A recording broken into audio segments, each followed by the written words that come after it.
ചമ്മന്തി ഉണ്ടാക്കുമ്പം ഈ ചമ്മന്തി ഉണ്ടാക്കുമ്പോൾ നമ്മൾ പ്രത്യേകം ശ്രദ്ധിക്കേണ്ട കാര്യം, നമ്മൾ ആദ്യമേ തന്നെ അരയ്ക്കുന്ന ജാറിലോട്ട് നമ്മൾ ഇഞ്ചിയും അതുപോലെ കറിവേപ്പിലയും ഉള്ളിയൊക്കെ ഇടുക. കാരണം അരഞ്ഞ് ചേരണം. അതിന് ശേഷം നമ്മൾ തേങ്ങയും ഉള്ളി ഇച്ചിരി ഉപ്പുമൊക്കെ ഞാൻ ചേർത്ത് വെച്ചിട്ടുണ്ട്.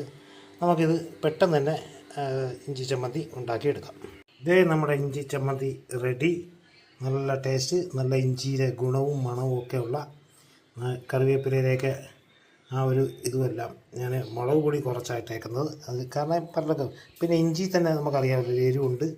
നല്ല അടിപൊളിയായിട്ട് നമുക്ക് കഞ്ഞിയുടെയോ ചോറിൻ്റെയൊക്കെ കഴിക്കാവുന്ന ഇഞ്ചി ചമ്മന്തിയാണ്. നമുക്ക് ഓർമ്മയുണ്ടാവുമല്ലോ പണ്ട് സ്കൂളിൽ പഠിക്കുന്ന സമയത്ത് നമ്മൾ ചമ്മന്തിയെ കൊണ്ടുപോകുന്നത്. പക്ഷേ അന്ന് ഇഞ്ചി ഇടില്ല. പക്ഷേ ഇന്ന് നമുക്ക് ഹെൽത്തിന് വേണ്ടി നമുക്ക് ഇഞ്ചി ഇടാം. ഇഞ്ചിയുടെ ഗുണങ്ങൾ അനവധിയാണ്, പറയേണ്ട കാര്യമില്ല. പിന്നെ സവാള, അതുപോലെ കറിവേപ്പില, ഇതെല്ലാം ഗുണങ്ങൾ തന്നെയാണ്. അപ്പോൾ നിങ്ങൾ ഇതുപോലെ ഒരു ഉച്ചയ്ക്ക് വേഗത്തിൽ ഇഞ്ചി ചമ്മന്തി ഉണ്ടാക്കാം. ഓക്കെ.